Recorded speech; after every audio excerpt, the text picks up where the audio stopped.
저희 오늘 주제는 제약이 창의를 만든다, 제약이 창의를 만든다라는 주제로 함께 말씀을 나누려고 강의를 해보려고 합니다. 청년 사역에 대한 부분에 우리가 나가려고 할 때 우리가 굉장히 제약이 많습니다. 그럴 수밖에 없죠. 문화가 그렇고 세대가 그렇습니다. 시대가 코로나 이후에 10년을 앞당겼다라는 이야기를 합니다. 우리가 세상에 나가서 그들에게 접점을 만들려고 하는 그 부분이 사실은 쉽지 않습니다. 왜냐하면 우리가 다가가지만 받아들이는 것은 그들이기 때문입니다. 그들이 교회를 어떻게 생각하는지, 어떠한 마음을 가지고 세상을 살아가는지에 대해서 우리는 이해하는 데 있어서 한계가 있습니다. 그래서 그 부분들에 대해서 함께 나누고, 실제적으로 제가 어떻게 청년들에게 다가가고 청년들과 함께 이야기를 나누는지에 대해서 같이 나누려고 합니다. 제가 강의를 할 때마다 저에 대한 소개를 하는데요. 이 중에 두 가지 정도가 틀린 것이 있습니다. 시간이 없어서 원래 다음 세대는 퀴즈를 하고 아이스 브레이킹을 하고 시작해야 되는데, 여러분 저는 안산동산교회에서 7년간 사역했습니다. 제가 먼저 사역을 시작했던 것은 서문강 목사님이 심호하시는 중심교회 청교도 교회였습니다. 저는 이렇게 보여도 뼛속까지 총총입니다. 총신대학을 나왔고 학부도 총신을 했고 신대원도 총신을 했습니다. 제가 총신을 갔던 이유는 단 한 가지입니다. 그러니까 우리가 가지고 있는 그 교리학, 그러니까 교리를 통해 복음을 통해 세상을 변화시킬 수 있다라고 하는 것에 대한 로망이 있었습니다. 말씀으로 아이들을 꼬꾸라뜨릴 때 오는 희열이 있었습니다. 그래서 제가 그곳에 가서 교리에 대한 것들을 배우다가 여러분 제가 거기서 한계를 느낍니다. 왜냐하면 여러분 복음을 선포하는 겁니다. 그런데 선포는 이 강단 위에서만 하는 거죠. 그들의 삶에 다가가서 그들을 복음에 설득을 하는 데 있어서는 우리가 가지고 있는 교리가 세상에 맞닿기에는 조금 너무 큰 갭이 있다는 것들을 제가 경험하게 되죠. 그래서 이 복음의 선포가 이들이 하나님과 직면하고 그들의 삶 속에서 하나님께 더 가까이 가는 데 있어서는 굉장히 중요하지만 처음 교회의 문턱을 넘는 데는 약간 좀 부족하구나. 본질적인 이야기를 하는 것이 아닙니다. 하나님은 지금도 실제하십니다. 복음은 실제합니다.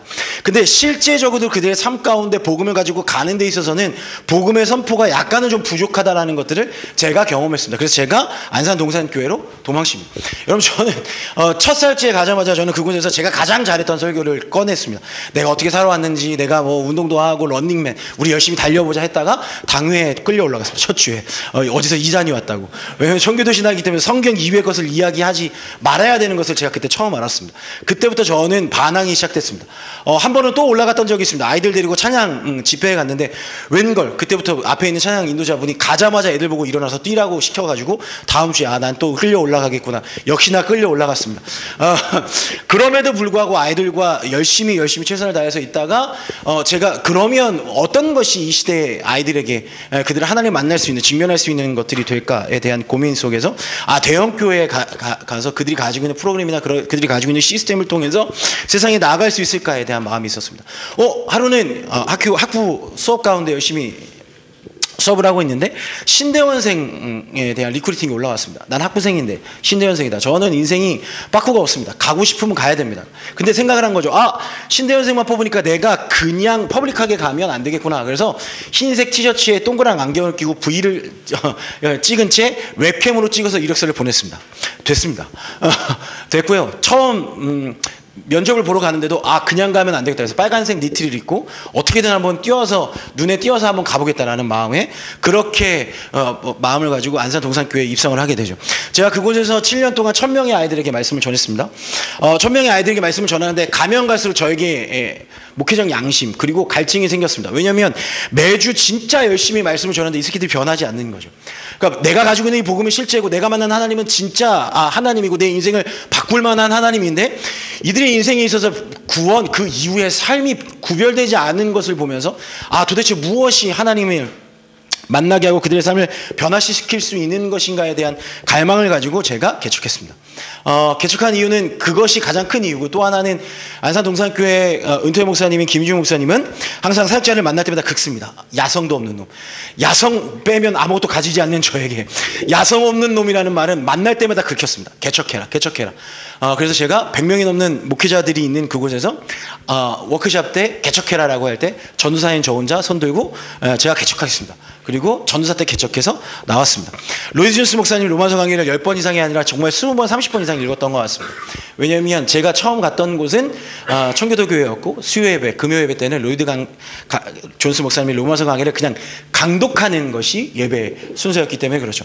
개척하고 제가 300명이 넘는 아이들과 예배했습니다. 거리에 나가서 그 아이들을 만나고, 개척하면요, 아까 이명규 목사님도 말하지만 더럽게 사람들이 오지 않습니다.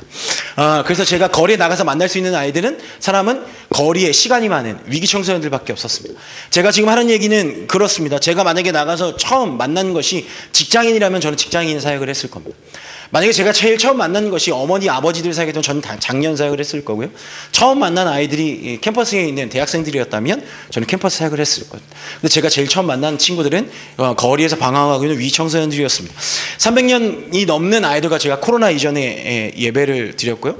저는 원래 체대를 나왔습니다. 그래서 총신을 반수하고 들어갔는데 체대에 대한 미련이 남아서 제가 얘기 드렸잖아요. 저는 극 ENFP 하고자 하면 해야 돼서 1년 동안 휴학을 하고 아쉬움이 남아서 1년 동안 트레이너 직업을 했었습니다. 제가 코로나 때 저는 개척하고 나서 제가 제일 먼저 만난 곳이 선교적 교회 네트워크였습니다. 여러분 선교적 교회에 대해서 들어보셨습니까?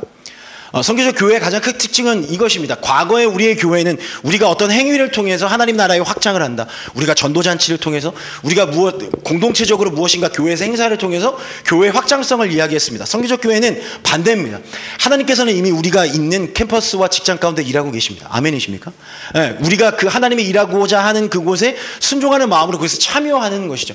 선교적 교회는 그것입니다. 우리의 행위를 통한 하나님 나라의 확장이 아닌 이미 일하고 계신 그 하나님의 확장의 그 길에 우리가 순종함으로 거기에 참여하는 것이 선교적 교회죠.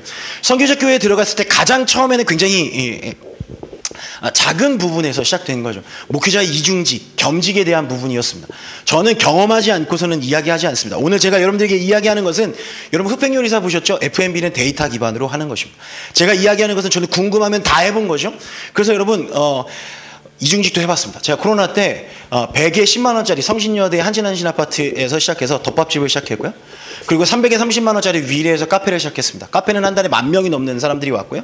100에 10만 원으로 시작한 덮밥집은 연매출 15억 이상의 연매출을 달성했습니다. 제가 3년 동안 카페를 8개 이상 했고요. 프랜차이즈를 준비했었습니다. 저는 여러분 돈에 대한 그런 유혹, 돈에 대한 그 타협점이, 여러분 우리가 이곳에서 쉽게 얘기하지만 정말 쉽지 않습니다. 저는 연매출 15억, 제가 순수익 2억 이상 벌었습니다. 제가 돈에 미쳐가지고요, 15억 이상 되자마자 제가 차를 바꿨습니다. 아우디 A8 타고. 왜냐면 제가 프랜차이즈 점주들이 저를 찾아오는데, 다 찾아오는데 너무 좋은 차를 타고 오는 거예요. 근데 제가 마티즈 타고 갈 수는 없잖아요. 사실 그건 핑계였고 너무 타보고 싶었습니다. 할렐루야. 저는 주님이 멈추지 않았다면 저는 아마 지바겐을 타고 다녔을 겁니다. 근데 여러분 우리의 사역에 있어서 제가 우리 사역자들한테 항상 하는 얘기지만, 무엇을 할 수 있을지가 우리의 시작점이 아닙니다. 우리가 하는 그 사역은 하나님이 하시면 우리는 언제든지 부흥될 수 있습니다. 멈출 수 있는가? 내가 지금 시작하는 이 사역이 하나님이 멈추고자 할 때 멈출 수 있는가가 우리의 사역의 시작점이 되어야 할 거라고 저는 생각합니다. 저는 재작년에 청년에 대한 마음을 들었습니다. 여러분 이것도 정말 놀랍습니다. 여러분 청년 서밋이라고 하는 게더링 모임이 있었습니다. 평창에서 했습니다. 왠 줄 아세요? 목사님들이 서울에서 하면 도망갑니다. 평창에 가둬놓고 못 도망가게 서밋을 시작했는데, 이유는 하나입니다. 코로나가 지나고 나서 캠퍼스 부흥에 대한 궁금증이 생긴 거죠. 왜냐하면 그들은 실패론을 가지고 있었고 조금 패배주의에 좀 있었던 것 같습니다. 그래서 코로나 지나고 나서 캠퍼스 사역을 어떻게 할 것인가에 대한 거점 교회들과 선교단체들이 모이는 모임이 있었습니다. 놀라운 건 저는 청년에 대한 관심이 1도 없었습니다. 근데 나도훈 목사라고 저랑 친한 친구가 있는데 그 녀석이 전화가 옵니다. 너 왜 안 와? 이런 얘기를 하는 겁니다. 난 신청한 적도 없고. 그런데 제가 신청이 됐다는 거예요. 누군가가 신청을 했다는 겁니다. 찾아서 제가 아직 못 찾았습니다. 복수할 건데. 왜냐하면 제가 그 사건을 통해서 청년 사역에 들어오기 시작했습니다. 말도 안 되는 일인 거죠. 여러분 그런데 제가 물었습니다. 어때 거기 분위기? 치고받고 싸우고 난리도 아니다. 저는 싸움꾼을 세상에서 가장 좋아합니다. 오 그래? 청년 사역에 대해서 어떤 마음을 가지고 있는지, 어떻게 싸우는지의 마음을 가지고 제가 짐을 바리바리 싸두고 들어가서 청년 사역에 대한, 캠퍼스에 대한 마음을 하나님께서 주셨고, 도망치다가 붙잡혀 와서 지금 청년 사역을 했습니다. 지금 저는 1년 됐습니다. 이명규 목사님과 같은 공간에서 청년들을 위한 예배를 시작했는데, 지금은 90명이 넘는 청년들과 함께 예배하고 있습니다. 1년 만에 90명이 넘는 아이들을 만나게 되었습니다. 그렇습니다. 어쨌든 그리고 저는 서울시 위탁형 대안학교, 그러니까 고등학교의 교장이기도 합니다. 별로 안 놀라시는데 제가 공교육의 교장입니다. 학교에 이러고 출근합니다. 할렐루야. 저희 학교는 위기 청소년들을 대상으로 한 학교입니다. 여러분 보십시오. 우리의 사역의 시작은 어떤 나의 목적과 나의 소망이 아닙니다. 제가 만난 영혼들이 하나님을 만나기까지 수많은 문턱들이 있습니다. 그 문턱들을 넘지 못해 하나님을 만나지 못하죠. 사실 우리가 교회 안에 들어올 때 너무나 많은 비본질적인 문턱들, 장애물들 때문에 그들이 그 허들을 넘지 못해서 주님을 만나지 못하고 오히려 안 좋은 선입견들만 가지고 나가서 교회를 욕하는 것들을 많이 보게 됩니다. 제가 아이들을 만났을 때 가장 힘들었던, 아이들에게 힘들었던 부분은 뭐냐면 먹을 거, 재울 거, 가정의 회복 이런 것들은 시간이 지나도 해결해 줄 수 있었습니다. 근데 그 아이들이 가장 힘든 것, 특히나 부모들이 가장 힘들어하는 것은 학업이었습니다. 그래서 그 학업을 어떻게 하면 해결해 줄 수 있을까? 여러분, 대부분의 기독교 대안학교들은 미인가 대안학교입니다. 자퇴하고 가야 합니다. 검정고시를 봐야 되죠. 시간이 지나면 아이들이 검정고시 볼 수 있을까요? 검정고시 보기 힘듭니다. 그리고 우리나라의 교육에 있어서 1년 정도 쉰다? 스크래치가 났다? 그러면 다시 회복하기가 굉장히 힘듭니다. 저희 학교는 공교육, 교육청 안에 들어 있습니다. 그래서 제가 3년이라는 시간이 걸려서 그 공교육 안에 대한예수교 장로회 합동 측 유지재단 이름으로, 교회 이름으로 목사로 들어가서 위탁을 받아냈습니다. 저희 학교는 예를 들어서 이 주변에 뭐 성수고등학교가 있다. 성수고등학교를 다니다가 학업 중단 위기가 있는 아이들이 나올 수밖에 없습니다. 과거에는 문신이 있고 뭐 이렇게 오토바이 타고 그렇게 껄렁껄렁한 아이들이 학업을 중단했다면 지금은 여러분 그렇지 않습니다. 경계성지능 들어보신 분? 경계선지능, 느린 학습자.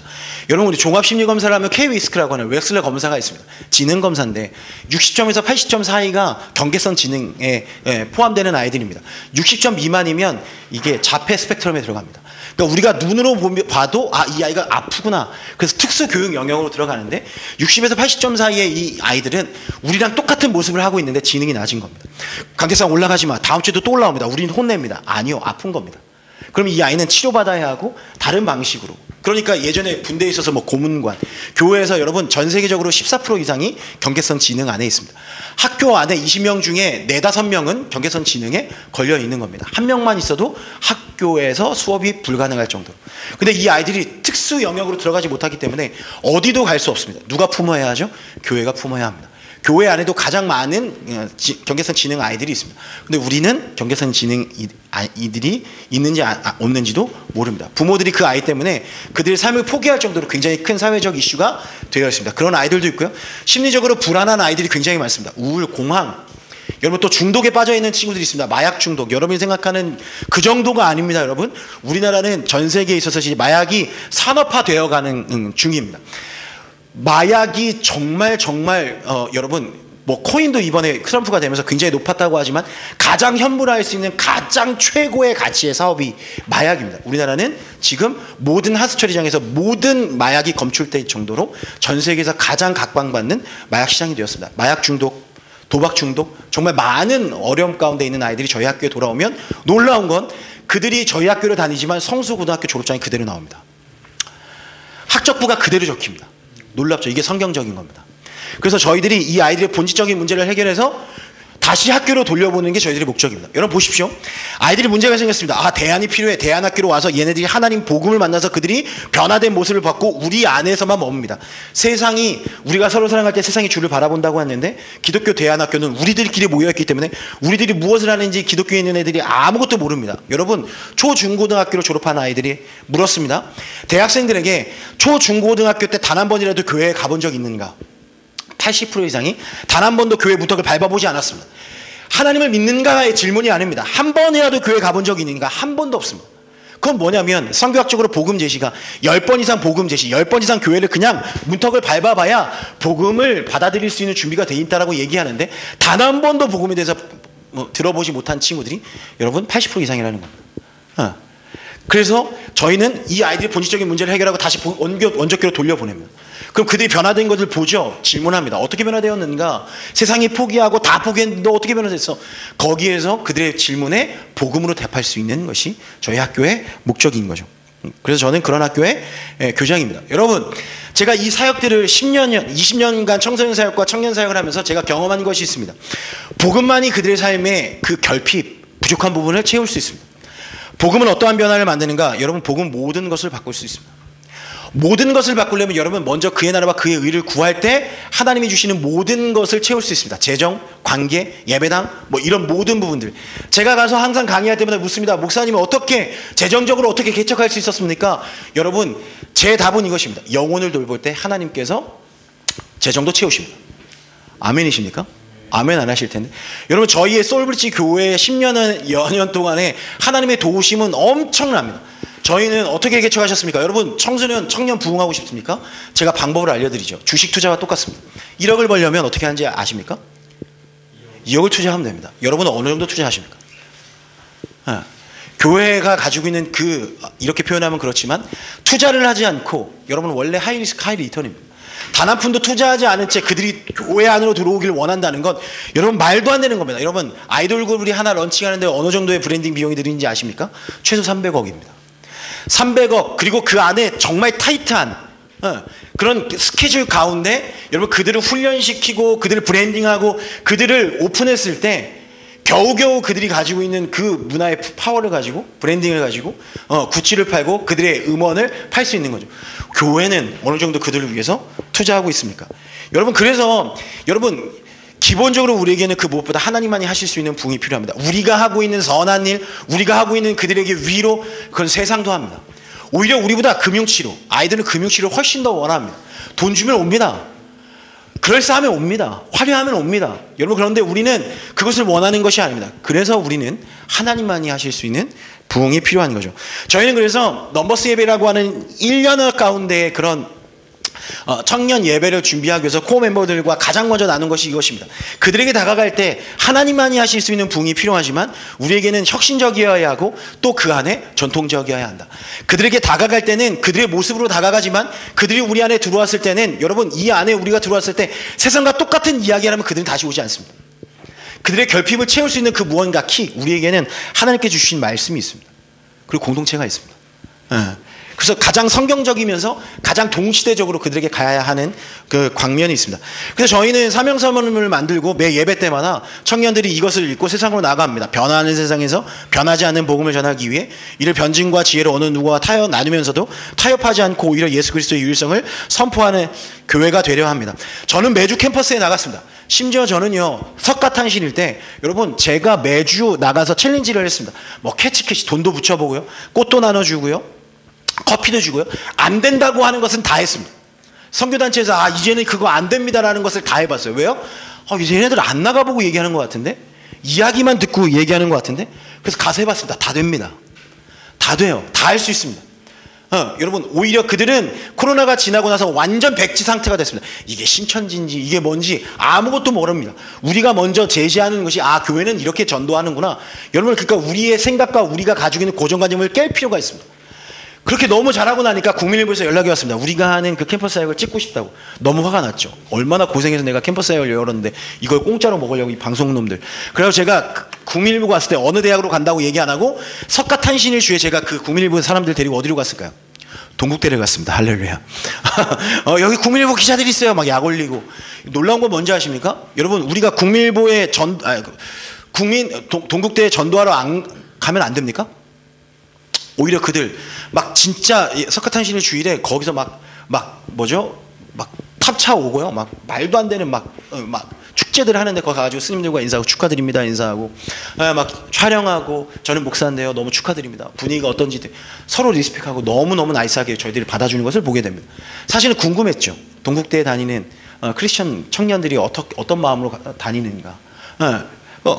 여러분 그렇습니다. 저는 또 여러분 우리가 그래도 청년 사역을 하는데 가장 어두운 부분이 어디냐? 청년들이 가장 모이는 가장 어두운 부분이 어딜까요? 청년들이 모이는 가장 문화로서 가장 유흥이 이렇게 가장 풍성한 곳 홍대.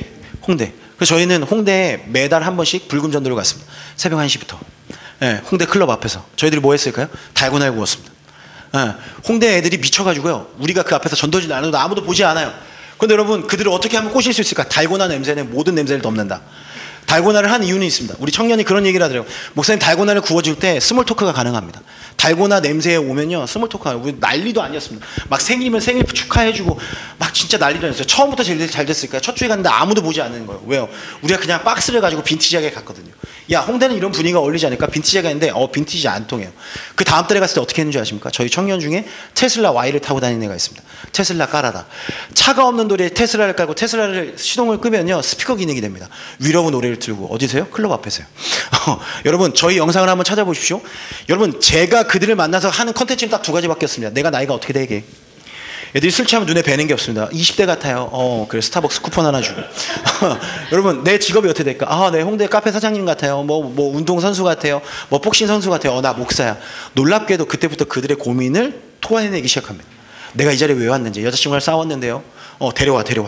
막 뭐 인스타를 교환하다 보면 막 교회 다니는 걸 보게 됩니다. 내가 아는 목사님이야. 전화해가지고, 목사님 이 새끼 여기 와 있는데 어떻게 할까요? 뭐 죽일까요? 돌려보낼까요? 막 이런 얘기하고. 근데 여러분, 그들에게 우리가 그곳에 있음으로써 그들이 그곳에서 해결하지 못한 그 고민들, 그 결핍들을 목사님 내가 그 자리에 있음을 통해서 이야기하고, 제가 그들에게 해줄 수 있는 게 무엇입니까? 축복하고, 너희들이 갈 수 있는 교회들, 너 어디 사는데, 어디에서 왔는데, 여기에는 뭐 시간교회가 있고 라이트하우스가 있고 오린교회가 있고 한번 가보고, 안 되면 와봐라. 그곳에서 만난 친구들이 저에게 지금 제자훈련 받는 친구들이 있고요. 그렇게 모인 친구들이 90명 정도가 됩니다. 여러분, 그래서 우리는 가장 성경적이며 가장 동시적으로, 아까 라이트하우스에 대해서 여러분들이 물어봤는데 왜 그 교회가 부흥되는가? 여러분, 그들의 예배는 역동성이 있습니다. 한 번 오면 그 멤버십이 되고 싶어하는 그 매력이 그 안에 있다는 거죠. 여러분, 그래서 그거는 무언가 인위적으로 만들어낼 수 없는, 말씀을 통해 받는 그 은혜가 차고 넘쳐서 그냥 자연스럽게 흘러가는 그 은혜들이 있습니다. 제가 시광교회와 라이트하우스를 보면서, 그리고 남빈 목사님 다음 주에 오시면 뉴성 처치를 보면서 느낀 것이 있습니다. 부흥은 하나님의 것입니다. 그 세 교회가 가지고 있는 매력들이 다 다릅니다. 시광교회는 여기보다 더 말도 안 됩니다. 제가 이정규 목사님 만나자마자 왜 도대체 거기에서 신촌에 개척을 했는데, 제가 그 교회를 한번 탐방하면서 몰래 탐방하러 가는데 그 수많은 화려한 그리고 아주 좋은 건물들을 다 뒤로 하고, 진짜 90년대 예배당이라고 해도 그것보다 더 좋을 만한, 근데 그곳에 사람들이 모이는 거죠. 그곳에 왜 그 사람들이 모이나요? 여러분, 하나님이라고밖에 우리는 답할 수 없는 것입니다. 그래서 여러분, 오늘 이 강의를 통해서 여러분들이 수많은 분들의 강의를 듣지만 여러분들에게 맡겨진 영혼들을 하나님께서 보내십니다. 여러분이 가장 잘할 수 있는 방법들로 여러분들이 가장 잘 다룰 수 있는 영혼들을 데리고 오실 때 여러분들의 방법으로 하나님과 동행하는 그런 부흥의 역사가 일어나게 되길 소망합니다. 여러분, 현대 문화를 우리가 이해할 필요가 있습니다. 현대 문화는요, 과거에는 옳고 그름의 기준이 있었어요. 그러니까 교회가 하나의 복음이라고 하는 진리를 가지고 그들에게 획일적으로 이야기하면 그들이 쭉 따라오는 그런 시기였죠. 그런데 여러분, 지금은 그 믿음을 인정하지 않습니다. 스스로의 감정에 따라 가치관과 인생의 의미를 둬요. 디지털 기기 사용이 늘어나면서 믿음을 형성하는 방식 자체가 달라집니다. 정치, 경제, 사회, 문화 양극화 현상이 심화돼요. 그래서 이런 상황에서 어떻게 교회가 복음의 접점을 만들고 사람들에게 다가갈 수 있을까에 대한 고민이 여러분들에게 필요한 거죠. 여러분, 그래서 우리는 모든 사람이 겪게 되는 인생의 커다란 물음에 대해 실질적인 답변을 제공할 준비가 된 후에 세상으로 나가셔야 합니다. 여러분, 하나님께서는 절대 우리가 준비되어 있지 않는데 사람들이 보내주시지 않습니다. 우리가 이 예배를 어떻게 디자인하는가, 어떻게 브랜딩하는가에 대한 고민들이 여러분 정해지고, 여러분들 안에 그 코어 멤버들끼리 사람들이 들어왔을 때 그들에게 하나님을 통한 복음의 답변을 할 수 있을 때 여러분들이 세상으로 나가서 그들에게 전도를 시작하게 되기를 여러분 권면합니다. 여러분, 복음은 정확합니다. 목적, 의미, 희망, 죄책감, 용서, 정체성과 같은 위대한 질문에 대한 유일한 해답이 될 줄로 믿습니다. 그러니까 우리에게는 이 복음이라고 하는 강력한 무기가 있는 거죠. 여러분, 제가 소셜 비헤이비어라는 단어를 나눕니다. 여러분, 우리가 쫓아야 될 건, 읽어야 할 건 트렌드가 아닙니다. 복음을 장착했다면 우리는 문화에 대한 것에 대해서 이해를 좀 해야 되는데, 여러분, 그런데 많은 사람들이 문화를 이해할 때 트렌드를 쫓으라고 얘기합니다. 그런데 여러분, 트렌드도요, 세상이 만드는 겁니다. 아십니까? 제 친구 중에 자라 대표가 있는데요, 그 친구 하는 얘기가 너무 궁금한 거예요. 야, 니네는 어떻게 지금 겨울에 내년도 게 이미 나와 있습니다. 놀라운 건 SPB 브랜드부터 모든 명품 브랜드들이 하나를 이야기합니다. 같은 색, 내년도에 유행할 같은 어떤 트렌드. 여러분, 이들이 나누는 찌라시들이 있습니다. 이들만 나누는 정보지가 있어요. 여러분, 구독료만 몇 억이 넘어갑니다. 일반인은 우리가 들어갈 수 없는, 그것을 볼 수 없는 그들만의 정보지가 있다는 거예요. 그들이 그 정보지를 통해서 하나의 어떤 트렌드를 만들면 여러분, 그 뒤에 작업들이 들어갑니다. 어떻게 해요? 뭐 매체를 통해서 뭐 레거시 미디어든 뭐 팝업이든 인플루언서를 통해서 내년도는 이런 트렌드야라고 수많은 작업들을 통해서 그 트렌드를 만들어내는 거죠. 그 트렌드를 쫓다가는 이미 우리는 늦습니다. 그들이 발견하는 건 소셜 비헤이비어, 사회적 행동을 먼저 바라보는 거죠. 여러분 우리가 소비하는데, 우리가 말하는데, 우리의 태도에는 여러분 목적이 있다는 거예요. 이유가 있다는 거예요. 그것이 사회적 행동입니다. 여러분 시몬스 들어보셨죠? 여러분 저희 때는 침대는 에이스, 침대는 과학이었죠. 근데 여러분 부동의 침대 에이스가 몇 년 전에 시몬스에게 1위의 자리를 뺏겼습니다. 이 사람 때문입니다. 김성준 부사장이라는 사람인데요. 이 사람이 브랜딩이나 마케팅 강의에 요즘에 많이 나오고 있습니다. 이 사람이 한 일은 다른 게 아닙니다. 오자마자 그들 문화 가운데 이 이야기를 했습니다. 한번 읽어볼까요? 시작. 여러분 이 이야기가 무슨 얘기인가? 이런 겁니다. 과거에는 우리가 굉장히 실제적인, 그러니까 실효적인 것들을 소비했습니다. 빨래비누, 여러분 빨래비누 하면 어떤 이미지입니까? 네모나고 파랗고, 뭔지 알죠? 벽돌만한 거, 위기의 순간에 던지면 이겨낼 수 있는 거, 그죠? 냄새 안 나요. 그런데 여러분 표백 잘 됩니다. 그러니까 우리에게 필요한 것들, 그 실제적인 것들을 우리가 소비했는데 지금은 그렇지 않다는 거죠. 여러분 그가 가장 먼저 와서 했던 것이 뭔지 압니까? 침대 광고하면 여러분 어떤 게 떠오르십니까? 별이 5개 뭐 이런 거, 그죠? 뛰었는데 돌침대라서 머리가 깨지고 뭐 이런 거, 그죠? 그리고 볼링 핀을 올려놨는데 이쪽에 볼링 공을 던졌는데 저쪽에 있는 건 넘어지지 않는 거. 근데 이 사람은요 우리 눈에 가장 띄운 시각적인 디자인을 활용하기 시작했습니다. 갑자기 여러분 화려한 마켓이 나오고요, 막 계산을 하고요, 문화를 만들기 시작했어요. 이 사람이 제일 처음에 와서 했던 것이 뭔지 압니까? 이 사람이 팝업을 제일 처음에 시도했습니다. 어디에다가? 이천에다가. 쌀만 나오는 그 이천에다가 거대한 팝업을 만들어서요, 빵집을 만들고요. 아니 도대체 침대하고 커피하고 빵이 무슨 상관입니까? 근데 그렇게 문화를 만들어서 사람들이 이천으로 오기 시작하고, 여러분 청담에 시몬스 그로스리 스토어라고 그곳에 여러분 팝업을 만들기 시작했습니다. 제가 있는, 이명규 목사님과 제가 있는 성수는요 팝업의 성지입니다.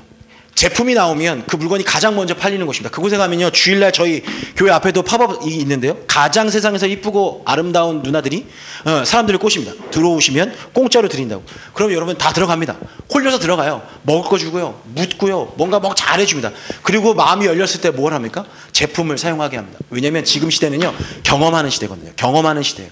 경험해야 그것들을 사용하는 시대입니다. 근데 여러분 제가 한마디를 해볼게요. 여러분 제가 아까도 얘기했죠. 80% 이상의 교회를 단 한 번도 경험하지 못했습니다. 경험하지 못했기 때문에 그들이 복음을 사용할 수 없는 거예요. 경험하지 못했기 때문에 그들이 예수를 바라볼 수 없는 거예요. 그들이 만약에 문화를 만들고 브랜딩을 하면 그 브랜딩 때문에 그 제품을 사게 되는 것이 지금 이 시대의 그런 시스템인데, 여러분 만약에 불경스럽지만 우리가 팔아야 되는 제품이 성경이라면 우리는 어떠한 문화를 만들고 어떠한 브랜드가 교회겠죠? 그리고 교회 안에 청년들 안에 어떠한 문화를 통해서 우리가 그들에게 경험하게 하기 위해서 노력하고 있습니까? 이 자리에 앉아서 우리가 그냥 이론을 배우고 다른 교회는 어떻게 하고 이게 중요한 게 아니고요, 우리 교회 안에 내가 팔아야 되는 이 복음을 팔기 위해서 우리 교회는 우리 교회 안에 어떤 문화를 만들고 우리 교회를 어떻게 브랜딩화하고 있는가에 대한 고민을 한번 해보라는 거죠. 저는 이명규 목사님과 성수에서 팝업을 해봤습니다. 그러니까 기존의 크리스천 팝업은 그냥 신청해서 크리스천들이 이용하는 거라면 저희는 그냥 예상치 못한, 그래서 저희 앞에서 예수 분장을 하고 가위바위보를 하고 예수님이 선물을 주고 5천 명이 넘는 사람들이 그 팝업을 경험했습니다. 사람들은 기독교 예수에 대한 그 인식이 굉장히 안 좋다라고 생각하지만 전혀 그렇지 않습니다. 그 세상의 문화 가운데 우리도 참여해서 예수 그리스도가 그곳에서 가위바위보를 하고 아이들에게 사탕을 나눠주고 그리고 구찌를 팔고 그 안에서 머물 때 그들이 우리 안에 들어왔다는 거죠. 질문의 밤을 통해서 50%의 넌 크리스찬들이 들어와서 하나님에 대한 그들의 인생의 가장 한계에 넘어설 수 있는 것들에 대해서 고민하고 했다는 거죠. 여러분 우리에게는 또 하나의 무기가 있습니다. 하나가 성경이었다면 하나는 여러분 공동체입니다. 알랭드 모턴이 무신론자들의 종교라는 책에서 우리가 신은 믿지 않지만 종교, 우리가 삶을 살 때 힘들고 어려움에 겪었을 때 종교를 통해서 배워야 되는 것이 있다. 그 첫 번째 챕터가 공동체였습니다. 그래서 그들이 공동체를 만들려고 했는데 그들이 이룰 수 없었죠. 왜냐하면 여러분 우리의 공동체는 특별한 것이 있죠. 뭡니까? 예수 그리스도. 예수 그리스도가 우리에게 주신 그 성령의 열매들, 선함, 용서, 환대, 희생. 근데 그들에게 그것이 없기 때문에 처음에 그들을 확 사로잡을 수는 있지만 지속 가능할 수는 없죠. 여러분 우리에게는 복음과 공동체가 있습니다. 이것을 어떻게 브랜딩하고 이것을 어떻게 세상 사람들에게 다가갈 수 있게끔 노력을 하는 방법에 따라서 사람들은 예수를 만날 수 있는 그런 기회가 될 것입니다. 제가 원론적인 얘기들을 계속 하고 있는데요. 왜냐하면 여러분 현장에 나가서 우리가 만나는 사람들과 그리고 우리가 해야 되는 일들은 다 각자의 토양에 따라서 다 다르기 때문입니다. 그래서 그것은 질문을 통해서 제가 여러분들의 현장의 이야기를 듣고 같이 나누도록 하겠습니다. 여러분 시대가 바뀌었습니다. 다 핸드폰 있으시죠? 여러분 지금 모두가 다 왕 같은 세상이 되어버렸습니다. 왜냐하면 여러분 우리가 여수의 갓김치를 먹고 싶다면 과거에는 먹을 수 없었습니다. 그런데 지금 우리가 지금 누르면 내일 새벽에 로켓 배송과 마켓 컬리 통해서 우리 먹을 수 있습니다. 과거에는 100년 전, 200년 전에는 왕만 누릴 수 있었던 거예요. 여러분 지금 우리가 제주도 놀러 가고 싶다면 우리는 핸드폰에서 손가락 하나를 통해서 여러분 우리는 제주도에 갈 수 있습니다. 모든 사람들이 자기가 왕처럼 행동하고 있습니다. 그 결과 어떻게 됐는가? 여러분 2018년 미국에서 전세가 역전됐습니다.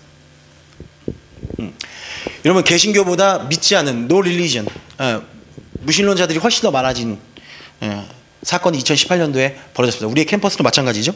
2021년도 우리나라도 역전됐습니다.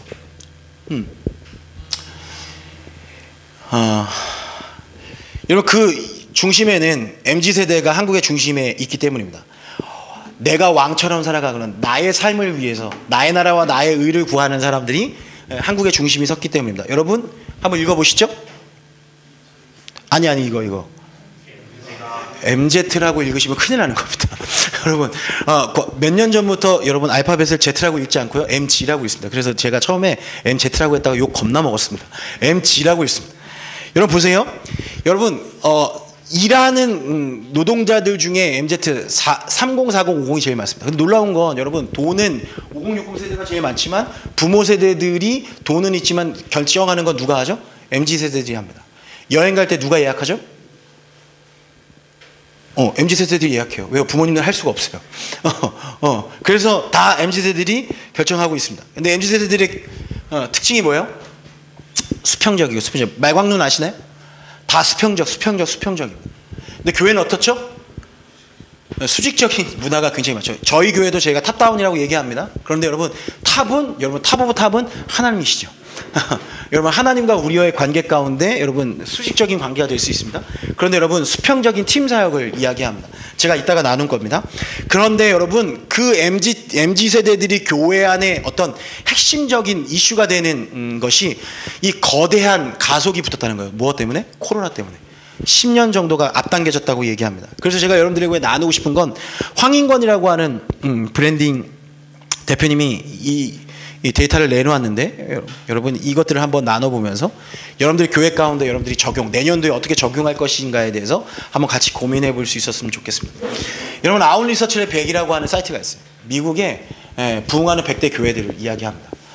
그 중에 다른 것보다 Fast Growing Church List라고 해서 급성장한 교회 40개 교회를 데이터를 한번 모아본 거예요. 7가지 브랜딩의 특징이 있었는데요. 여러분 첫 번째는 캐주얼입니다. 캐주얼. 여러분 캐주얼이라고 하는 게 복장을 이야기하는 것도 있지만 여러분 진리가 우리를 자유케 한다는 거예요. 여러분 교회 안에 자유로움이 있다는 거예요. 여러분 진짜 진리를 아는 사람들은 자유롭습니다. 진짜 성공한 사람들 제가 많은 CEO분들 만나지만 그분들은 정말 자유롭습니다. 좋은 차 안 타고요. 좋은 옷 입지 않습니다. 오히려 그것에 대해서 더 해탈하죠. 여러분 미국에 있는 교회들 홈페이지에 보면요. 담임 목사님들입니다.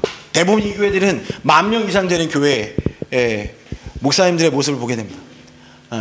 여러분 한국의 교회들과 한국의 선교단체의 홈페이지에 들어가 보십시오. 대부분 여러분 첫 화면에 뭐가 있습니까? 담임 목사 소개란. 그 대부분 어떻게 하고 계시죠? 얼굴만 바뀌면 다 똑같습니다. 근데 여러분 제가 여기서 강조하는 것은 이들의 복장을 강조하는 것이 아닙니다. 이들이 가지고 있는 그 복음을 통한 그 자유로움이 그 교회 안에 뿌리내려져 있다는 거예요. 그것을 그냥 이제 복장을 통해서 우리가 단편적으로 볼 수 있지만 진리를 할 때 진리가 우리를 자유케 한다는 그 말씀이 이 교회 안에 있는 거죠. 대부분의 교회들의 목사님들의 복장이 단순해지고 있습니다. 이 교회만 여러분 약간의 이제 백인들이 많은 교회이기 때문에 셔츠를 입고 계시지만 대부분의 교회들이 캐주얼하게 입고 있습니다. NGO처럼 되고 있다는 거. 여러분, 애뉴얼 리포트를 교회들이 발표하고 있습니다. 지속 가능한 어떤 데이터화된 그런 것들을 성도들에게. 왜냐하면 여러분, 이것이 지금 MZ세대들에게 익숙한 환경입니다. 왜 회사에서 다 이루고 있거든요. 제가 지금 여러분들에게 얘기하는 것은 기존에 있는 교회를 해체하고 잘못됐다는 이야기를 하는 것이 아닙니다. 우리가 다음 세대들에게 다가가기 위해서 다음 세대들에게 가장 맞춰진 것들에 대한 것들을 이야기하고 있는 것이죠. 여러분, 굉장히 운동복, 이게 담임 목사님 홈페이지입니다. 이 교회도 거의 10,000명 이상 모이는 교회, 담임 목사님입니다. 굉장히 자유롭습니다. 그 안에서요. 그리고 두 번째는 팀 사역을 굉장히 강조합니다. 라이트하우스든 저든 여러분, 저희 안에서 자발적인 팀 모임을 굉장히 중요시 여깁니다. 올해 트렌드 중에 트라이브십이라고 하는 것이 있습니다. 작은 민족을 이뤄서. 코로나 때 우리는 멈췄지만 여러분, 청년들은 지금 러닝하고요. 여러분 러닝 하시나요? 노크교회 박찬열 목사님 교회도 러닝 크루가 있습니다. 라이트하우스도 러닝 크루가 있습니다. 뉴송처치도 러닝 크루가 있습니다. 저희 교회는 제가 뜁니다. 저는 지난주에도 주일날 아침에 JTBC 마라톤을 뛰고 왔거든요. 이유는 하나입니다. 청년들이 그 안에서 도대체 무엇 때문에 열광하는가. 여러분, 제가 마라톤, 믿음을 경주, 그러니까 우리의 신앙생활을 믿음의 경주라고 표현하는 것을 제가 알게 됐습니다. 왜냐면 여러분, 시작하자마자 마라톤을 시작할 때 이렇게 표현합니다. 시티런을 보고 한강 옆에서 달리는, 다 거짓말입니다. 여러분, 우리의 믿음의 경주는 바닥만 봅니다. 단 한 번도 고개를 들지 않았습니다. 바닥만 보고 뛰는 거예요. 너무 힘들어서. 근데 놀라운 건 도착지에 도착하더라고요. 우리의 신앙생활이 그런 것 같아요. 화려하지 않습니다. 다 누릴 수 있지 않습니다. 그냥 바닥만 보고 아무것도 보지 않은 채 그냥 하나님의 손에 이끌려 갑니다. 놀라운 건 여러분, 주변에 있는 사람들이 있으니까 여러분, 코너가 되면 그냥 힘들게 달려가고 있는데 옆에서 쳐요. 이렇게 가게 돼 있어요. 쏠려 가다 보면 결국엔 도착지에 도착하는 거죠. 근데 그들이 거기에 열광하는 이유가 뭔지 아세요? 목표 의식이 있는 거예요. 나는 섭3에 가겠다. 섭3가 뭔지 아세요? 3시간 안에 들어오는 거. 섭4, 4시간 안에 들어오는 거. 그러니까 매번 대회 때마다 자기의 그 한계, PB라고 하는데, 그때 자신의 기록을 갱신할 수 있는 목표 의식을 세상이 그 어디에서도 경험할 수 없는데, 성취감을 그들은 거기서 찾는 거죠. 여러분, 교회가 가장 어려운 게 그겁니다. 목표 의식을 주는 거. 왜? 우리의 목표는 너무 멀리 있어. 하나님 나라, 죽을 때까지. 죽음은 이 사람들의 인생에 있어서 아무런 생각이 없습니다. 그들은.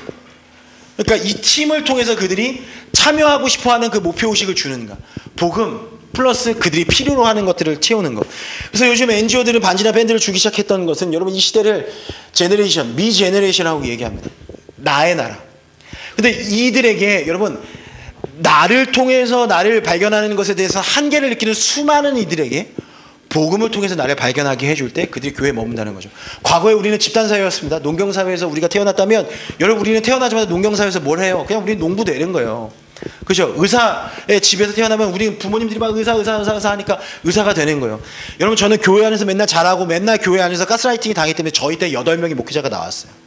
집단이 굉장히 중요해요. 과거에는 집단을 통해서 나를 발견했어요. 지금도 대부분 그렇습니다. 학교 안에서 선생님들, 내가 어느 학교에 포함되어 있는지 이런 것들로 나를 발견합니다. 근데 놀라운 건 뭐냐면, 그렇게 오염된 나를 발견하고서 세상에서 경쟁하다 보면 한계를 마주친다고요. 그때 사람들은 하나님을 찾게 되어 있어요. 신을 찾게 되어 있어요. 종교를 찾게 되어 있어요. 모든 종교는 미 제너레이션들을 위한 종교입니다. 나를 어떻게 더 화려하게, 나를 어떻게 더 매력적이게 만드는가의 종교에 포커싱이 되어 있어요. 근데 유일하게 그 한계에 도달하고 완전 바닥에 있을 때 찾아가는 것이 우리 기독교죠. 그러니까 우리 기독교는 시대가 지나면 지날수록, 이들이 더 나를 찾으면 찾을수록 우리는 더 소망이 있는 거예요. 왜냐면 하나님을 통한 나를 할 때 그들이 가지고 있는 그 결핍을 해결할 수 있기 때문이죠. 저희 교회도 라이트하우스도 수많은 소셜 벤처, 소셜 임팩트 하는 스타트업 하는 청년들이 굉장히 많이 들어옵니다. 대부분 그들의 질문이 그것입니다. 너무 잘났던 애들이요. 서울대, 카이스트, 대기업 다니다가 난 잘났어요. 이제 나는 여기가 나를 담을 수 없어요. 내가 해볼래요. 라고 왔던 청년들이 그곳에서 다 실패합니다. 10,000명 이상이 넘는 클리스터가 서울숲에 있어요. 다 성공하지 않습니다. 1%도 성공할 확률이 없어요. 나머지 99%가 처음 경험하는 그 좌절 속에서 내가 어떻게 이 좌절의 터널을 통과할 수 있을까요? 예배만 열어놔도 찬양 속에 그들이 들어와서 앉아서 물어요. 이 한계를 종교는 뛰어넘을 수 있습니까? 여기에 있는 신인 하나님은 내 이 상황을 뛰어넘게 해줄 수 있습니까? 예, 있습니다. 그게 나의 이야기가 아니라 이 안에 포함되어 있는, 이미 만난 그 하나님을 만난 사람들을 통해서, 그 팀을 통해서 그들이 하나님을 발견하고 있다는 거예요. 그러니까 여러분, 우리에게는 하나님의 복음, 그리고 그 복음을 설득할 수 있는 팀원들이 필요한 거죠. 근데 그것이 내가 경험하지 않고는 그들을 설득시킬 수 없습니다. 복음을 통해 변화를 경험한 사람들이 모여있는 공동체에 하나님의 부흥이 임합니다. 그래서 여러분 NGO들도 그래요. 여러분 요즘에는 유니세프도요. 팀워크를 굉장히 중요시합니다. 반지 만들고요. 네. 월드비전은 여러분 팔찌 만들고요. 심지어 세이브 더 칠드런은 불가리랑 협업해서 목걸이를 줘요. 네. 트라이브십이 점점 중요해집니다. 소그룹이 점점 중요해져요. 교회 형태가 교회가 그것들을 채우지 못하니까 세상으로 막 넘어가고 있어요. 뭐 트레발이든 뭐 그런 작은 소그룹의 모임들이 그러면 살롱에 관련된 부분들도 굉장히 많이 있습니다. 그래서 교회가 팀을 이룹니다. 그래서 이제 사역자라고 부르지 않고요. 뭐 스태프라고 미국의 교회들은 이야기합니다. 놀라운 건 뭐냐면 여러분 스태프를 소개할 때 어느 교회는요. 리드 패스가 맨 앞에 있는 게 아니고요. 그 교회를 담당하고 있는 뭐 행정직부터 뭐 전도사까지 가나다 순으로 교회를 소개하는 교회들도 있어요. 그러니까 수평적인 우리가 팀이다라고 그것들을 표현하는 거죠. 여러분 이게 목회자가 그 기득권을 내려놓는다는 것부터가 굉장히 큰 그들에게는 도전이 되는 거죠. 네. 그래서 교회 가가지고 이거 들으면서 담임 목사님 이제 밑으로 내리세요 이렇게 얘기하면 안 돼요. 이거는 여러분 우리가 이것들을 우리 공동체 안에서 잘 다루는 거죠. 그리고 여러분 자유로워지니까 십자가 사라집니다. 저희는 10년 전에 개척할 때 십자가 없었습니다.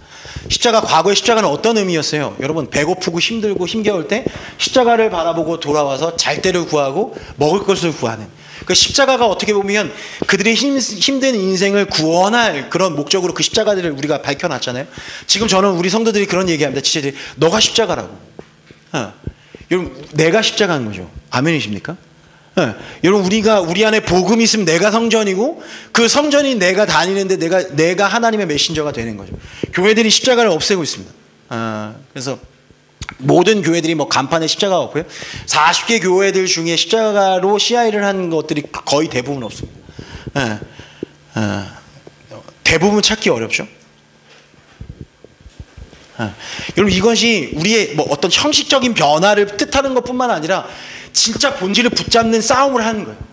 우리가 이 복음 90%가 넘는 넌 크리스찬들에게 어떻게 다가갈 것인가에 대한 철저한 고민, 그 십자가가 내 인생에 가장 중요한, 우리에게 있어서 어른들에게는 가장 중요한 거지만 내게 중요한 것을 포기하고 하나님을 소개할 만한 그런 마음을 가질 때 이런 일들이 있는 거죠. 여러분들도 한번 생각해 보십시오. 여러분들의 십자가는 무엇입니까? 여러분들이 그들에게 다가갈 때 여러분들이 내려놓지 못하는 것이 있다니까요. 간사로서 내가 10년, 20년 간사로 했기 때문에 나도 모르게 내가 가지고 있는 기득권 있으십니까? 여러분 몰라요? 세상 사람들은 내가 목사인지. 여러분 목사가 뭐죠? 여러분 우리 목사 이전에 예배자입니다. 목사 이전에 우리는 하나님의 제자고요. 죄인이었고요. 우리도 똑같이 하나님이 없다면 그 죄인 된 길을 걸어갈 수밖에 없었죠. 여러분 그래서 그들의 사역은 이 앞에 세 가지를 하고 나서 웰컴홈 사역에 집중합니다. 모든 교회가 웰컴홈. 둘째 아들을 부르신 하나님. 여러분 이 탕자의 비유가 여러분 공동체의 비유인 거 아시죠? 여러분 이 둘째 아들이 아버지의 재산을 빼앗아서 세상에 나가서 방황합니다. 그가 돌아올 때 여러분 하늘문이 열리고 천군 천사들도 잔치하는 것을 보게 되죠. 땅에서도 잔치가 있었습니다. 근데 그때 단 한 사람만 그 잔치에 참여하지 않습니다. 누구죠? 큰형입니다. 큰형이 왜 잔치에 참여하지 않죠? 그가 이야기하는 건 이거예요. 아버지에게 이야기하는 건 이겁니다. 아버지 난 단 한 번도 예배에 빠지지 않았어요. 아버지 난 간사해요. 아버지 난 자발적으로 내가 월급도 받지 않고 내가 캠퍼스를 섬겼어요. 그래서 내 기준에 맞는 사람들만 올 수 있어요. 쟤는 내 기준에 맞지 않아요. 쟤는 불성실해요. 쟤는 헌금도 안 해요. 쟤는 예배도 안 드려요. 그러니까 우리 공동체에 올 수 없어요. 나에게 맞는, 내 말을 잘 듣는 훈련된 사람들만 내 공동체가 될 수 있어요. 모든 교회들이 그랬다면 지금 미국에 있는 모든 교회들은 자기가 가지고 있는 기득권을 다 내려놓고 세상에서 방황하고 있는 그 둘째 아들들을 초청하고 있는 거죠. 십자가도 내려놓고요. 기득권도 내려놓고요. 단임 목사직도 내려놓고요. 왜요?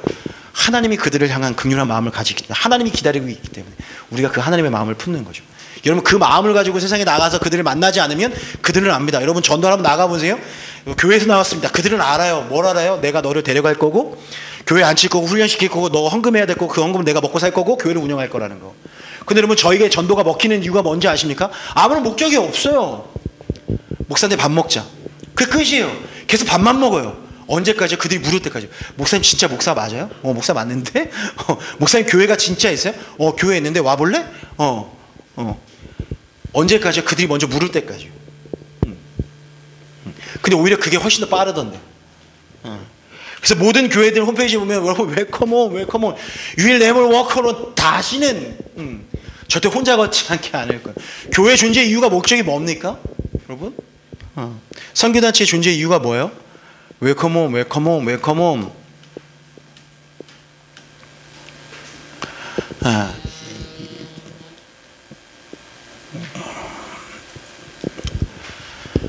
그리고 그들이 아까도 얘기했지만 팀 사역을 통해서 이제 구역 양육, 아까 양육에 대한 질문하셨는데 굉장히 단순화하기 시작했습니다.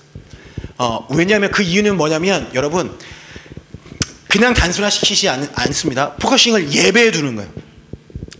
예배를 통해 그들이 누려야 되는 영적인 충만함이나 풍성함이나 양육의 모든 것들을 예배에 다 녹이는 거예요. 그러니까 라이트하우스도 저희도 뉴송도 시광도 부흥하는 교회들 보면 그 예배에 목숨 겁니다. 여러분 한번 생각해보세요. 한 주의 예배를 준비하기 위해 여러분 얼마나 시간을 투자하십니까? 저는 목숨 걸고 합니다. 왜냐하면 이번 주에 왔던 사람들이 다음 주에 온다는 보장이 없어요. 저는 예배를 준비할 때 주제를 만들고 그 주제에 맞는 엽서를 만들고요, 향을 만들고요, 포스터를 만들고요, 조명을 낮추고요, PPT 하나도 감각적인 것을 만들려고 또 고민하고 또 고민하고요. 그래서 그 사람들을 데려오는 게 목적이 아니라 그 예배 가운데 하나님을 만나게 하는 게 목적이기 때문에 예배 포커싱을 맞추고 그리고 그들이 누리는 것은 그들이 필요한 라이프 스타일에 맞는 팀원 그룹으로 만드는 거죠. 이번 주에도 온 거예요. 우선 저희 예배가 7시인데 애들이 밥을 못 먹어요. 맛집 탐방하는 유성처치가 맛집 탐방 팀을 만들었던데 저희도 하면 안 될까요? 해. 대신에 내가 한 5만 원씩 지원해 줄게. 먼저 미리 만나든 끝나고 만나든 맛집 다니고 밥 먹고 들어와. 그런 거죠. 그래서 스텝들을 굉장히 적게 하고요.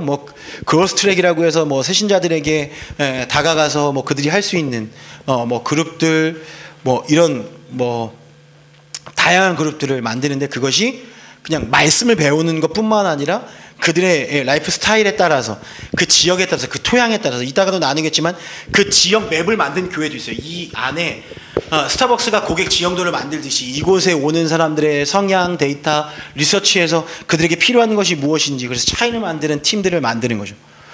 스몰 그룹들을 만들어서 그들에게 필요한 것들. 그래서 이 교회는요. 스텝 1 DNA, 스텝 2 디스커버, 스텝 3 드림팀 이렇게 그냥 세 가지의 그냥 컨셉으로만 양육을 시키고 대부분 삶을 통해서 말씀을 통해서 우리나라에서 가장 잘하는 교회가 어딜까요? 베이직 교회죠. 베이직 교회는 조정희 목사님 저희가 얼마 전에 만났지만 저희가 하는 얘기가 그거예요. 말씀을 통해서 그들이 하나님과 대화하게 직면하게 하는 게 우리 교회 목적이다. 그래서 거기는 불편한 게 컨셉이에요. 사역자가 면접 보러 오다가 못 찾아서 돌아간 적도 있대요. 우리 교회는 어떻죠? 그 사람들이 한 명이라도 돌아올 수 있게 막 진짜 멀리까지 집사님들 가가지고 와 하는데 우리는 그거 필요 없어. 목사님의 설교 너무 좋은데 목사님 설교 어떻게 준비하시나요? 가장 설교 준비하는 게 가장 편하대요. 왜요? 예화? 말씀 안에서 예화하는데 나는 그냥 대시 만들고 그냥 난 설교 만드는 게 제일 쉬워. 왜요? 나의 설교를 통해서 그의 삶이 변화되는 것이 아니라 나의 설교를 통해서 하나님의 말씀을 읽게끔 접점을 시켜준 게 내 설교고 그 설교를 만나는 게 그래서 거기는 무별 스토리 성경 읽기 반. 근데 그 성경 읽기 반에서 진짜 수많은 일들 선교부터 시작해가지고 많은 일들이 일어나죠. 그리고 그들의 사역을 브랜드화합니다. 브랜딩이라는 단어가 굉장히 이제 교회에서 쓰기 쉬워졌는데요. 여러분의 사역들을 이렇게 브랜딩하는 거 여러분 많이 쓰시죠? 미리 캔버스 쓰시고 캔바도 쓰시고 여러분 챗 GPT도 쓰시고 미드저니도 쓰시고 그래서 여러분들이 정말 조금만 공부해도 충분히 이미지를 만들 수 있는 그런 시간들이 됩니다. 그리고 마지막은 여러분들이 계신 그 토양을 리서치하는 거. 그래서 이렇게 밑에는 모바일 아래아 맵 해가지고 이 지역에는 어떤 사람들이 살고 어떤 부분들이 필요하고 현장에 나가가지고 막 집도 막 고쳐주고 막 이런 일들을 하는 거죠. 시험 기간이면 그들이 시험 기간에 찾아가서 막 캐치도 하고 막 응원도 하고 막 이런 일들을 계속해서 하는 거죠. 그래서 인스타그램, 아까도 우리 이명기 목사님 말했지만 뭐 블루보틀은 여러분 이미지를 파는 거죠. 돈을 벌려고 커피숍들이 커피를 팔아서 장사를 하는 게 아니죠. 대부분 구찌나 혹은 여러분 스타벅스는 부동산을 통해서 돈을 벌고 있습니다. 어쨌든 간에 그래서 이런 선교단체도 브랜드 최고 담당자가 필요해질 정도로, 이따가 나누겠지만 우리나라에 아트 디렉터가 생긴 교회들도 있죠. 그래서 포드처치가 아트 디렉터가 있죠. 여러분 이 한 예배에 모든 것을 몰빵하는 거죠. 그렇게 나머지 그들의 필요를 채워서 그 자리에 앉히는 거죠. 그들의 변화는 여러분 말씀이 선포되어지는 예배 자리에서 변화되는 것입니다. 우리의 신방, 우리의 나눔을 통해서 있는 것이 아니고요. 그리고 유기성 목사님께서 젊은이들을 위한 교회, 비올드 교회를 얘기했어요. 여러분 이 교회는 저희가 넘버스 예배를 개척할 때 저희가 아이들에게 얘기했던 것입니다. 기존의 캠퍼스의 부흥은 로컬 처치와 파라처치 이 두 가지의 축을 통해서 부흥이 일어났죠. 저희들이 코로나 이후에 저희들이 예배, 새로운 교회를 우리가 담아내기 위해서 고민을 했던 것이, 야, 과거의 그 캠퍼스의 부흥을 로컬과 파라처치가 기둥이었는데 기둥이 무너진 것 같지 않아? 다시 재건하기에는 너무너무 처참하게 박살난 것 같은데 새로운 교회론을 한번 해보자. 그러니까 파라처치와 로컬처치 그 사이에, 그리고 교회를 필요한 이들에게는 교회의 모습으로, 공동체가 필요한 이들에게는 공동체의 모습, 팀의 모습으로 다가가 보자. 그렇게 했더니 90명이 모였죠. 교회론에 대한 평가는 다음에 우리가 다음 세대에 당하자. 근데 바로 다음에 비올드 처치가 저희와 똑같은 이야기를 하면서 다 똑같은 이런 얘기를 하는 거예요. 놀라운 건 우리가 이야기를 나누는 것이 아니고 대부분 현장에 나가서 그들을 바라보고 만나고 리서치한 것의 결과물들이 대부분 지금 이렇게 가고 있다는 거. 미국의 교회가 그랬고 지금 한국에 개척하는 교회들이 다 이렇다면 여러분 지금 현대 교회가 가야 되는, 다음 세대 교회가 가야 되는 교회의 모습은 이래야 되지 않을까라는 이야기를 해봅니다. 여러분들이 그 데이터 밖에 있을 수도 있죠. 비올드 교회는 이렇게 이미지를 했고요. 이게 헌금 봉투고요. 이게 그 뒤에 서는 인스타 이제 환영이고요. 그래서 여러분 저의 첫 번째 질문은 이것이었습니다. 워크숍에서 첫 번째 나누는 거. 어떻게 하면 복음으로 창의적인 일을 할 수 있을까? 크리에이터한 하나님께서 우리에게 보여주신 크리에이션을 따라가는 거. 그래서 25년도는 사명선언문이 이겁니다. 제가 어제 발표를 한 건데요. 우리는 세상에 대해 충돌하거나 동화되기를 거부하고 복음에 의해 새롭게 변화된 존재로서 세상 속에서 변혁을 추구해야 한대. 여기서 방점은 우리 안에 예배를 통해 복음에 의해 새롭게 변화된 존재로서 세상 속에서 거하는 거죠. 그래서 나를 향한 나의 생각을 내가 하나니 평안이요 재앙이 아니라 너에게 미래와 희망을 주는 그 하나님을 먼저 발견하는 예배, 그리고 세상에 나가서 충돌하거나 동화되지 않고 그곳에 참여하여 변혁을 추구하는 교회가 되는 것이죠.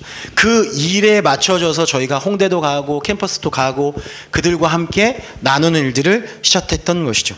그래서 어떻게 하면 복음으로 창의적인 일을 할 수 있을까에 대한 고민들이 여러분의 머릿속에 시작되는 그런 시간이 되기를 예수님의 이름으로 축원합니다.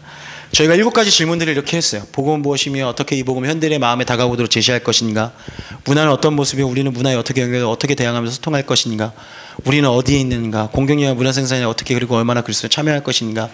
교회 안의 다양한 사역들을 어떻게 상호 연결할 것인가? 얼마나 혁신적이고 얼마나 전통적이어야 하는가? 어떻게 연결될 것인가? 어떻게 제시할 것인가?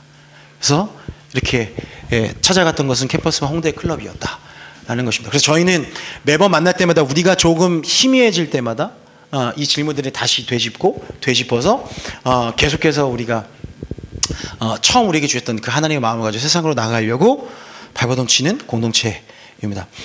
이것이 저희 넘버스만의 하나님께서 우리 넘버스에게 주신 하나님의 스토리이긴 하지만 여러분들에게도 동일한 하나님의 은혜가 있게 되길 소망합니다. 질문을 좀 받도록 하겠습니다. 너무 원래 제가 이게 막 한 3시간 4시간에 걸쳐서 끊어서 되게 깊이 나누는데 오늘 1시간 만에 나누느라고 되게 빠르게 좀 진행했습니다. 그래서 막 토론하고 같이 이야기하고 막 되게 재밌게 하는데 오늘 저 혼자 이야기하다 보니까 저 혼자 땀 났죠, 그죠?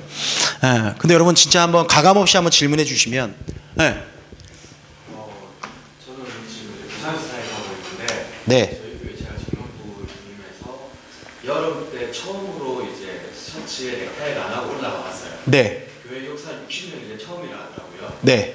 다른 목사님 들어가서 혼났거든요. 네네네. 이제 박 목사님도 아까 기존 교회에 큰 교회 사역하시던 데 나와서 본인만의 사역을 하시면서 네. 사실 이런 자유로움을 어떻게 보면 추구할 수 있는데 네. 실제로 지금 대다수의 많은 이제 청년 사역자들이 기존 교회에 소속되어 있는데 네. 혹시 기존 교회에 소속된 저희들이 자유도움에 대해서 어떻게 보면 수 있나요? 저는 네. 네. 지금 기성세대의 담임 목사님들의 어떤 표현적인 의견을 생각했을 게 하나님의 나라는 서열과 질서, 정의다라고 가르치는데 네. 목사님께서 이제 강조하신 그리고 지금 새롭게 대두되는 청년 사역자들의 공통점은 굉장히 부분이고 네. 현재 우리 기성교회에서 강조하는 것들이 네. 굉장히 파괴적이에요. 네. 그런 부분에 대해서 우리가 기존의 목사님께서 말씀하신 것처럼 기존 그 전통교회에서 문답하는 교육을 나아가야 방향성이나 지향점에 대해서 네. 네. 여러분 제가 그 부분을 좀 이렇게 완충시키기 위해서 하는 것이 있습니다. 제가 네트워킹을 만들어서 90년대 거점교회 사역자들 데리고 교회 담임 목사님들을 만나고 있습니다. 여러분 생각보다 담임 목사님이 우리보다 깨어있는 분들이 훨씬 더 많습니다. 물론 지금 두 분이 계신 그런 교회 목사님들도 계시는데요. 제가 지금까지 만났던 분들이 오륜교회 주경호 목사님, 안산동산교회 김성경 목사님, 정갑신 목사님, 또 갑자기 기억이 안 나네. 어쨌든 그런 대형교회 목사님을 만나서 이런 이야기를 하면 오히려 더 적극적으로 권장하십니다. 근데 그렇지 않은 교회가 있다면 여러분 굉장히 그 파괴적인 것들을 그분들에게 요청할 필요가 없습니다. 저희는 교회를 해체를 이야기하는 것이 아닙니다. 저희도 결국에는 사람들이 모이고 저희들의 고민은 어떻게 전통교회 안에 역동성을 다시금 발휘할 것인가. 여러분 제가 반대로 질문해 보죠. 올라가서 혼나셨는데 굳이 그 시간에 그렇게 입고 올라가야 될 이유가 있으셨어요? 그 시간에만 그렇게 올라가야 하나요? 여러분 청년들에게 모든 청년들에게 이것들을 적용할 수 있을까요? 이미 그들 속에 DNA 속에 그 전통교회의 생각들이 묻혀져 있는 이들에게 저는 안산동산교회에서 사역을 할 때도 마찬가지였지만 그들을 해체하려고 하지 않았습니다. 여러분 내가 불편하면 됩니다. 사역자가 불편하면 돼요. 따로 예배를 만들면 됩니다. 놀라운 거 뭔지 아세요? 목회자분들은 특히나 많은 기성교회 목회자분들은요 이야기하는 것, 내가 뭔가 시도하는 것에 대해서는 그러니까 결과가 나오지 않는 시도에 대해서 굉장히 보수적입니다. 놀라운 건 뭔지 아세요? 결과가 나온 시도에 대해서는 그게 이단이든 뭐든 다 차용합니다. 신사도에서 하는 뭐 그런 기도회나 이런 것들 교회가 다 차용하거든요. 여러분 주일날 예배 때 아이들과 그런 역동적인 예배를 바로 그곳에서 한다? 굉장히 무모한 시도죠. 근데 여러분 예배가 다 끝나고서 저녁 5시에 우리가 이 지역과 우리나라에 대한 그 간절한 마음을 가진 청년들과 4-5명이 모여서 함께 시작한 그 예배, 그리고 점점 그것에 대해서 같이 동의하고 그 예배 시간이 점점 모이고 그것들이 초월해서 집사님들, 권사님들, 장로님들까지 계속 모이는 교회를 모이는 그런 예배가 된다면 담임 목사님이 절대 반대하지 않습니다. 왜요? 저는 무조건 그곳에 담임 목사님 세우거든요. 모여졌을 때. 내게 아니에요. 이 교회는 담임 목사님 거예요. 근데 그 담임 목사님의 그 가지고 있는 생각들을 우리가 깨부실 필요가 없어요. 왜냐하면 그 30년의 세월이 그분의 신앙과 그분과 하나님과의 관계 가운데 세워진 교회거든요. 우리는 거기에 또 하나의 기둥을 세워드리는 것 뿐이에요. 그렇게 해서 그 자리에 담임 목사님 세워주시고 그 앞에 역동적으로 찬양하는 청년을 보면요 당연히 담임 목사님도 마음이 열릴 수밖에 없습니다. 그러니까 이게 우리가 무언가를 파괴하려고 할 때 급진적으로 해야 되는 것이 있지만 점차적으로 전략적으로 해야 될 필요가 있습니다. 저는 다 해봤어요. 괜찮습니다. 여러분 그렇게 점진적으로 해볼 수 있었으면 좋겠고요. 한 가지 말씀드리면 저희가 3년 전에 기독교 교육학과 친구들이 코로나 전에 목사님 복음으로만 거리에서 변화될 수 있습니까? 돼. 8명이서 기도하고 성신여대에 나갔습니다. 어디서 예배해요? 뭐 누구와 예배해요? 공간은 어디 있어요? 데리고 8명이서 나갔는데 여러분 놀라운 건 똑같은 부닥침에 당한 거죠. 성신여대 하나님께서 마음을 주셔서 성신여대 로데오 갔는데 그 주변에 정말 큰 교회들 많거든요. 유명한 교회도 많아요. 주중에 화요일 날 1시간만 7시부터 8시까지 빌려달라고 했는데 한 군데도 안 빌려주는 거예요. 복수할 거예요. 난 다 가지고 있어 리스트를. 뭐 담임 목사님들이 다 안 빌려줘요. 저희가 그래서 첫 주에 어디서 예배했는지 아세요? 펍에서 예배했어요. 포기할 수가 없잖아요. 놀라운 건 제가 당장 다음 주에 애들이 거리에서 만나서 첫 주에 45명 왔거든요. 다 거리에서 만난 애들이에요. 45명이 오는데 교회를 못 가니까 있는데 눈에 펍이 보이는 거예요. 올라갔어요. 어떻게 오셨어요? 목사인데 예배드릴 장소 찾고 있다고. 된대요. 돈 주면 다 돼요. 펍에 예배했었는데 2주 만에 이 펍이 망했어요. 진짜로. 그래서 저희가 어떻게 했는 줄 알아요? 3주 만에 80명이 온대요. 80명. 제가 어떻게 했을까? 교회 또 찾아갔어요. 왜냐하면 저는 교회를 통해서 이루어지는 것을 보기 때문에. 더 안 된대요. 왠지 아세요? 소문 났어요. 서울시 교회 말도 안 되는 애들. 진짜 너네 특별하지 않냐. 제가 여기까지 나왔어요. 여러분 한번 생각해 보세요. 일반적으로 생각했을 때 여러분 90%가 퍼블릭한 거예요? 10%가 퍼블릭한 거예요? 90%가 퍼블릭한 거예요. 그 중에 3%밖에 안 되는 복음화예요. 그 중에 앉아있는 애들. 걔네들이 특이한 거지 90% 안에서 모인 이 애들을 특별하니까 너는 안 된대요. 문제 있어서 안 된대요. 복수할 거예요. 근데 놀라운 건 6개월 정도 예배하니까 교회들이 그때부터 저희 초청하기 시작해요. 예배 장소 보내줄게. 담임 목사님들이 그렇다니까요. 눈에 보이지 않고 위험한 것들은 보수적으로 대응할 수밖에 없어요. 근데 우리가 지속 가능하게 열매들을 맺히면 담임 목사님들이 그것들을 자기 사역으로 하고 싶어요. 그럼 저는 무조건 다 그냥 드려요. 왜냐하면 그래도 우리는 또 모을 수 있어요. 저는 학교에 들어가면 학교 기도 모임 만드는 거 너무 쉬워요. 3, 40명 만드는 거 너무 쉽습니다. 사람 모으는 건 쉬워요. 제자 만드는 게 어렵지. 그렇지 않습니까? 전 거리에 나가서 지금도 여러분 청소년들 뭐 100명 모으라는 거 모으기 너무 쉬워요. 지금도 만들 수 있어요. 근데 그들을 이 자리 예배 자리에 앉혀서 제자화하고 그들을 통해서 부모들을 데려오고 이 작업이 어려운 거지 사람 모으는 건 쉽습니다. 그래서 제가 어디서 예배했는지 아세요? 치킨집. 왜요? 교회들이 안 된대요 또. 근데 80명이 들어가 있는 데가 70명 치킨집밖에 없는 거예요. 복음은 열정이에요. 가는 거예요. 하는 거예요. 가서 물었죠. 치킨을 튀기는데 한 20분 정도 시간 걸리는데 그 시간에 우리가 여기 산 거니까 우리가 뭘 해도 상관없죠? 된대요. 그래서 예배했어요. 이렇게 진짜 예배했어요. 놀라운 게 뭔지 아세요? 80명이 와야 되는데 애들이 화요일 날 가니까 로데오에 있는 애들이 다 따라왔어요. 100명 넘게 왔어요. 놀라운 건 다시는 치킨집에서 안 했어요. 200만 원 넘게 나왔어요. 겁나 많이 처먹어요. 근데 그날 제 멘토이신 네이버 창업주님이 그 자리에 오셨어요. 들어오시자마자 제 머릿속에 골든벨이 울렸죠. 얘들아 막 시켜라. 다 시켜라. 애들 다 시켰어요. 말도 안 되는 거 다 시켰는데 지금 이 네이버 창업주님이 기도해 주시는데 치킨집에서 예배하는 거죠. 그리고 저희들이 예배 장소를 못 찾아서 보드게임장에서 예배하고 그리고 당구장에서 예배했어요. 왜냐면 당구장에서 예배하면 당구장이 제일 싸요. 당구대에 8개 있거든요. 8개 다 누르고 2시간 해도 16만 원밖에 안 해. 제일 싼 거예요. 당구장 가서 물었죠. 왜 당구장 우리가 다 누르면 우리 거죠? 당구 안 쳐도 상관없죠? 여기서 짜장면도 먹는데 뭘. 놀라운 일이 뭔지 아세요? 여러분 8명이었던 멘토들이 40명이 넘게 모여졌어요. 여러분 교회가 연말마다 교사 수급하는 거 진짜 어려워요. 청년 섬기는 거. 왠지 아세요? 똑같으니까. 내년 돼도 뭐 할지 알아요. 내후년 돼도 뭐 할 줄 알아요. 내가 어렸을 때 했던 거 지금 또 해요. 근데 교회 새로운 뭔지 아세요? 새로운 영혼들이 매주 오는 거예요. 여기는 매주 새로운 애들이 와요. 근데 빛이 비추면 놀라운 건 어둠 가운데 지었던 모든 죄들이 드러나게 돼 있어요.